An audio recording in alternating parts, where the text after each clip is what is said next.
ప్రమేయ ప్రేక్షకులకి స్వాగతం, సుస్వాగతం.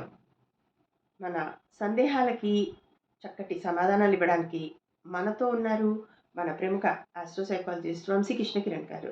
నమస్కారం అండి కృష్ణకిరణ్ గారు. నమస్కారం అండి. చాలా కాలం తర్వాత మిమ్మల్ని మళ్ళీ మా సందేహాలు తీర్చుకోవడానికి ఇలా కలుసుకోవడం అవుతుంది. ఇప్పుడు మహాలయాలు అంటున్నారు కదండి, ఎక్కడ చూసినా కూడా పితృతర్పణాలు అంటున్నారు. ఈ గుళ్ళో చేస్తాము, ఆ గుళ్ళో చేస్తాము, ఆన్లైన్లో చాలా ఎక్కువగా చూస్తున్నాము. ఎక్కడ చూసినా కూడా దీని గురించే మాట్లాడుతున్నారు. అయితే మరి ఈ మహాలయాల్లో ఈ పితృతర్పణం అనేది పెట్టడం అశుభం అని కొంతమంది అంటున్నారు, మంచిది అని కొంతమంది అంటున్నారు. ఒకవేళ అంటే క్వశ్చన్లన్నీ ఒకసారే చెప్పేస్తున్నాను, అడిగేస్తున్నాను మిమ్మల్ని. ఒకవేళ కుదరకపోతే ఈ తిథిలో ఆ తిథిలో అని కుదరకపోతే ఏ రోజు పెట్టొచ్చు? మా ఈ సందేహానికి కాస్త వివరంగా కావాలి. తప్పకుండా అండి. మంది వేద భూమి మనందరికీ తెలుసు. వేదంలో తైత్రీయం అని చెప్పేసి మనకు ఒక విభాగం ఉంటుంది. అందులో మాతృదేవో భవ, పితృదేవో భవ, మిగతా మీ అందరికీ కూడా తెలుసు. ఆచార్య దేవో భవ, అతిథి దేవో భవ. మన పెద్దవాళ్ళు ఎలాంటి వాళ్ళు అంటే చాలా సునిశ్చితమైన పరిజ్ఞానం కలిగిన వాళ్ళు. ప్రకృతికి అనుబంధంగా ఉన్న అన్నింటినీ కూడా చాలా పరిశీలన చేసినవాడు. మన ఇళ్లలో వాళ్ళని చూస్తే పెద్దలు పెరుమాళ్ళు అని చెప్పి అంటూ ఉంటారు. అంటే మన జన్మకు కారణమైన తల్లిదండ్రులు వాళ్ళు మనకు ప్రత్యక్షంగా మనతో కనపడుతూ ఉంటారు. అంటే ఎవరైనా కూడా తల్లిదండ్రులు లేకుండా పుట్టడం అనేది అది జరగదు. కాబట్టి భగవంతుని విశ్వాసం చేయటం అనేది ఐచ్ఛికం. నిజానికి భగవంతుడు కూడా ఆయన నిరాక్షాతుడు, నిరంజనుడు, నిర్వికల్పుడు, శుద్ధుడు అని చెప్పేసి మనకు నారాయణ ఉపనిషత్తు చెప్తుంది. కాబట్టి పెద్దలకి చేయటం అనేది చాలా ఒక గొప్ప విషయం. ఇది అశుభం అనేది కానే కాదు. అంటే వాళ్ళని మనం గుర్తు పెట్టుకోవడం కోసం ఇప్పుడు నలుగురికి భోజనం పెట్టడం అనో అట్లా చేయొచ్చు కదా, ఒక గ్యాదరింగ్ లాగానో చేయొచ్చు కదా. అదే ఈ పితృతర్పణం అనేది ఏంటి దీంట్లో ఒక భావం? మీరు చేసే గ్యాదరింగ్ అది కూడా మీరు అన్నీ అంటే మనతో పాటు చాలామంది చేస్తూ ఉంటారు. మీరు పాశ్చాత్య దేశాల్లో చూస్తే ఫాదర్స్ డే, మదర్స్ డే అని చెప్తారు. మనం నవ్వుకోవడానికి చాలామంది దానికి నవ్వులాటకు అనుకుంటున్నారు. కానీ ఇప్పుడు అదే పరిస్థితిలో మనం ఉన్నాం. ఏ విధంగా అక్కడ మనకి పండగ మధ్యలో వస్తే వారానికి వాళ్ళు వారాంతానికి ఎలా మార్చుకుంటున్నారో మనం కూడా ఇంచుమించుగా అలాంటి బిజీ లైఫ్కి మనం అలవాటు పడిపోయాం. దానిలోనే మనం అంతా కూడా ఈదటం మొదలుపెట్టాం. మీరన్నదానికి చూస్తే మిగతా వాళ్ళతో పోలిస్తే మనం ఒక కాలమానాన్ని మనం అంతా కూడా అనుసరిస్తూ ఉన్నాం. అంటే ఎవరన్నా గతించిన రోజునే వారికి సంబంధించిన తిథిని మనం చేయటం అనేది ఇప్పటికీ చాలామంది ప్రాక్టీస్గా చేస్తున్నారు. దాన్నే తద్దినం అంటే వారి దినము. ఎవరి దినం అంటే ఎవరైతే గతించారో వారికి సంబంధించిన దినం అని చెప్పి. అది కాకుండా ఈ మహాలయం అంటే భాద్రపద మాసం మనకి వర్ష ఋతువులో వస్తుంది. ఇక్కడి నుంచి ఆకాశం చాలా స్పష్టంగా కనపడుతుంది. కాబట్టి ఈ వినాయక చవితి తర్వాత, వినాయక నిమజ్జనం తర్వాత, అనంత చతుర్దశి తర్వాత పౌర్ణమి, భాద్రపద పౌర్ణమి, దాన్నే బలరామ జయంతి అని చెప్పి కొంతమంది చేస్తూ ఉంటారు. ఆ తర్వాత వచ్చే కృష్ణపాఠ్యం నుంచి మనకి జగత్ప్రసూతిగా అమ్మవారిని మనం కొలిచే అమావాస్య వరకు కూడా ఈ 15 రోజులు కూడా మహాలయం లేదా పితృపక్షం అని చెప్పి మనం పెద్దవాళ్ళందరూ చేసుకుంటారు. ఇందులో మీరు కష్టపడిపోయి అన్నదానాలు చేసేసి, వస్త్రదానాలు చేసేసి, వారి పేరు చెప్పి ఏదో రాజశేఖర చరిత్ర అని మనకి ఒక కావ్యం ఉంది, ఉన్నదంతా దోచిపెట్టేయమని చెప్పలేదు. శాస్త్రం ఎంత గొప్పది అంటే నువ్వు ఎంతవరకు చేయగలవో, ఎంతవరకు వంగగలవో అంతవరకే వంగు. నడుము విరిగిపోయినా వంగమని చెప్పి ఎవడు చెప్పలేదు. స్తోమత లేదు అంటే దక్షిణ వైపు తిరిగి దండం పెట్టుకోండి అని చెప్పారు. మీకు ఎలాంటి కంటకం అని చెప్తాం అన్నమాట. అంటే ఒక మారేడు ముళ్ళు చప్పులు దిగితే కళ్ళలోంచి ఒక నీరు వస్తుంది. అలాగే నీకు వాళ్ళని పెద్దలను తలుచుకొని నీకు కన్నీరు రాకపోతే అలాంటిది గుచ్చుకుంటే నీకు కన్నీళ్ళు వస్తాయ్యా. ఆ కన్నీరు ఆ చుక్క బిందువు కింద పడినా కూడా వాళ్ళకి దాహార్తి తీరుతుంది అని చెప్పారు. అంటే నీకు ఉండాల్సింది ఏంటి? కృతజ్ఞత, గ్రాటిట్యూడ్ అనేది ఉండాలి. అది మనందరిలోనూ ఉండాలి.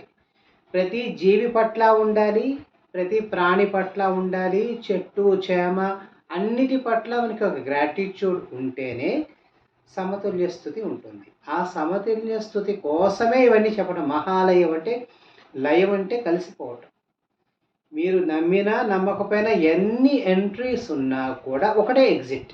ఓ సో దాన్నే మనం పరమపదం అని చెప్తూ ఉంటాం. ఉమ్, కాబట్టి ఎవరు ఎన్ని రకాలుగా వచ్చినా కూడా గమ్యం అదే, చివరికి చేరవలసిన స్థానం అదే. కొంతమంది ఆనందంగా చేరతారు, కొంతమంది దుఃఖిస్తూ చేరతారు, కొంతమంది దుఃఖించే వాళ్ళతో పాటు పక్క వాళ్ళు కూడా దుఃఖింపజేస్తారు. కొంతమంది వెళ్ళిపోతే వాళ్ళు చేసిన మంచి పనులు తలుచుకుంటూ వీళ్ళందరూ కూడా చాలా ప్రేరణ పొంది వాళ్ళంతా కూడా తర్వాత తరాలన్నీ కూడా తరిస్తాయి. కాబట్టి వాళ్ళని జ్ఞాపకం చేసుకుంటూ మీకు అయినంత వరకే, ఉమ్, మీకు కుదిరితేనే, మీ ఇంట్లో ఉంటేనే చెయ్యండి. ఇప్పుడు ఏమైపోయిందంటే పక్క వాళ్ళు చేస్తున్నారు, లేదా ఏదో యూట్యూబ్లో చెప్పాడు, ఏదో ఫలానా ఆయన చెప్పాడు, ఇంకొక ఆయన చెప్పాడు, చేస్తే బాగుంటుందట, చేయకపోతే ఏదో అవుతుందట. ఇవన్నీ వదిలేసాను. శ్రద్ధతో పెట్టేదే శ్రాద్ధం. శ్రాద్ధం పెట్టాలి అంటే మీకు శ్రద్ధ ఉండాలి. మీరు ఏ బియ్యం వాడతారు, ఏ నూనె వాడతారు, ఏ కూరగాయలు వాడతారు అని చెప్పరు. ఎందుకంటే మనకి మంత్రం చెప్పేటప్పుడు ఇది స్వర్ణ పాత్ర అని చెప్తాం, ఇది గయాక్షేత్రం అని చెప్తాం. ఇవన్నీ కూడా మానసికంగా ఒక గయలో ఉన్నట్టుగా, ఏదో బంగారు కంచెలో పెట్టినట్టుగా, రజత పాత్ర అంటే వెండి పాత్రలో పెట్టినట్టుగా భావన చేసి పంచభక్ష పరమాణాలు అని చెప్పి మీకు ఏవైతే అన్ని రకాల కూరగాయలు ఎందుకు వేస్తారంటే ఏదో ఒక కూర పట్ల మనకి అనురక్తి ఉంటుంది. అంటే మనందరం కూడా తెలుసుకోలేక ఒక మొహమాటానికి ఉంటూ ఉంటాం. ఒక కాకరకాయ ఇష్టం లేకపోయినా కూడా ఏమన్నా అనుకుంటారేమో అని చెప్పి కాకరకాయ తినేవాళ్ళు ఉంటారు. మొహమాటం లేకుండా నేను తినను అని చెప్పేవాళ్ళు కూడా ఉండొచ్చు కాక. కాబట్టి వీడికి ఎన్ని రకాల వంటలు చేసి వార్చేది ఎందుకు అంటే ఇవన్నీ కూడా తిని వీడు తృప్తిగా ఉంటే నా పితృదేవతలు తరిస్తారు అని చెప్పి చెప్పడం.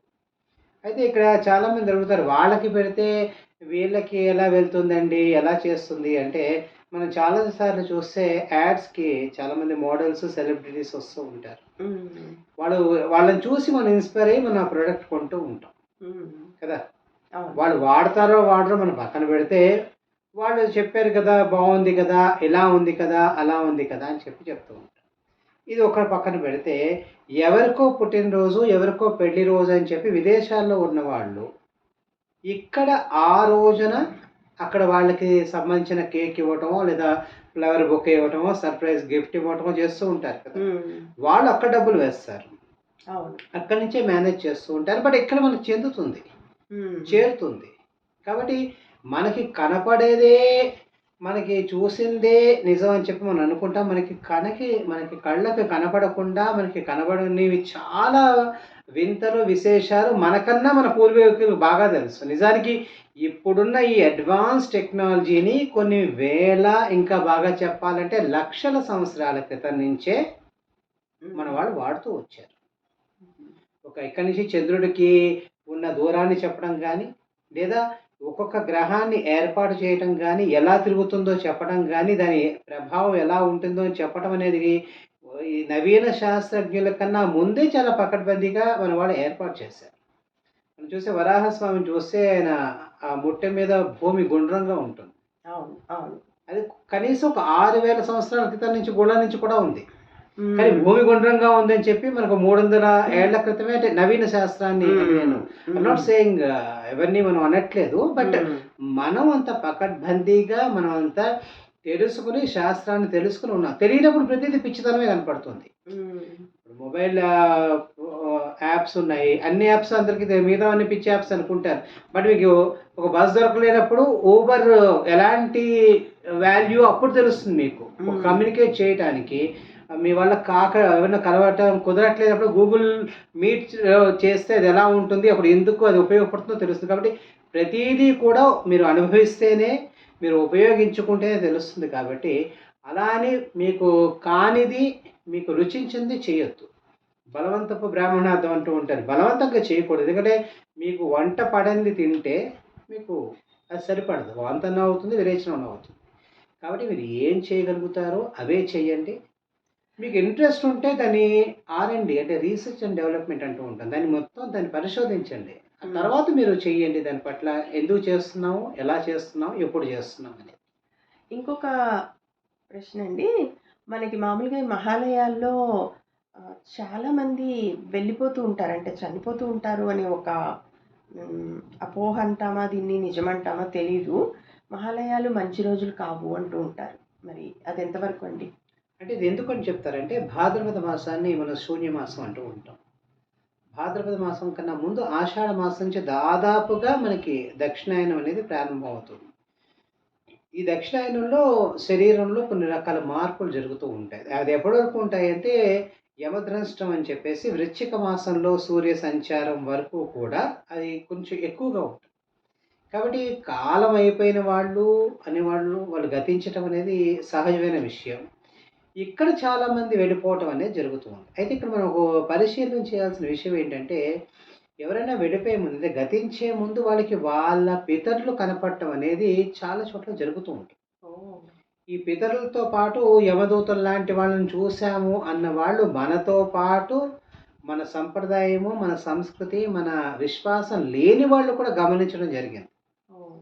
కాబట్టి ఇలాంటివన్నీ కూడా ఉంటాయి కాబట్టి దక్షిణాయనం అనేది ఇలాంటిది కొంచెం యముడికి సంబంధించినవన్నీ జరుగుతాయి కాబట్టి మీకు దీపావళికితో పాటు మనకి యమద్వితీయ అని చేస్తూ ఉంటాం. హ్మ్. హ్మ్. అలాగే మహాలయాల్లో భరణి నక్షత్రం వస్తుంది. దాన్ని హ్మ్. మహాభరణి అని చెప్పి యముడి యొక్క జయంతిగా కొంతమంది చేస్తూ ఉంటారు. ఓహ్! ఎందుకంటే యముడు దక్షిణాయనం వైపు ఉంటాడు. మనందరి పితృదేవతలందరూ కూడా ఆయన ఒకవేళ పాపం చేస్తే ఆయన దండనకి, ఆయన యొక్క ధర్మానికి వీళ్ళు లోనవుతూ ఉంటారు కాబట్టి, అలా కొంతమంది వెళ్ళిపోతూ ఉండటం చూసి బహుశా చెప్పుంటారు కదా! తప్పితే చాలామంది ఉత్తరాయణంలో కూడా వెళ్ళిపోతూ ఉంటారు. కేవలం దక్షిణాయనంలోను, మహాలయంలోనూ ఎక్కువ మంది వెళ్ళిపోవటం అనేది జరగంది. అయితే మనం ఇందాక చెప్పుకున్నట్టుగా ఆ తిథులు ఎప్పుడు ఇక్కడ చేస్తూ ఉంటాయి కాబట్టి వాళ్ళు ఈ రోజే వెళ్ళిపోయారేమో అని చెప్పి చాలామంది అపోహపడుతూ ఉంటారు. ఓహ్! ఇప్పుడు చైత్ర శుద్ధ త్రయోదశి వెళ్ళిపోయిన వాళ్ళకి భాద్రపద మాసంలో త్రయోదశి రోజున పెట్టొచ్చు. అది ఓహ్! శుక్ల త్రయోదశి అయినా ఇక్కడ కృష్ణ త్రయోదశే చేస్తారు. ఎందుకంటే ఇది 15 రోజులే. ఓకే. సో హ్మ్. శుక్లపక్ష తిథులన్నీ కూడా ఇక్కడే వస్తాయి. హ్మ్. కృష్ణ పక్షంలో వచ్చే తిథులు కూడా ఇక్కడే వస్తాయి. అంటే ఈ 15 రోజుల్లోనే అడ్జస్ట్ అవుతూ ఉండాలి. ఏ ఓహ్! మాసమైనా, ఏ తిథి అయినా కూడా. అదొక టెక్నికల్‌గా చేసిన ఏర్పాటు. ఓకే. కాబట్టి దీనికిను వాళ్ళు వెళ్ళిపోవటానికి అనేది మనకి అంతగా అది మనం దాన్ని గట్టిగా వెళ్ళిపోతారని మాత్రం నేను చెప్పలేము. ధన్యవాదాలండి. చాలా వివరంగా, చాలా చక్కగా చెప్పారు. విన్నారు కదా ప్రమేయ ప్రేక్షకులు. చక్కటి మన సందేహానికి చక్కటి సమాధానం ఇచ్చేశారు. మళ్ళీ మన ఇంకా ప్రశ్నలతో మళ్ళీ కలుద్దాము. ధన్యవాదాలండి కృష్ణకిరణ్ గారు. నమస్కారం అండి.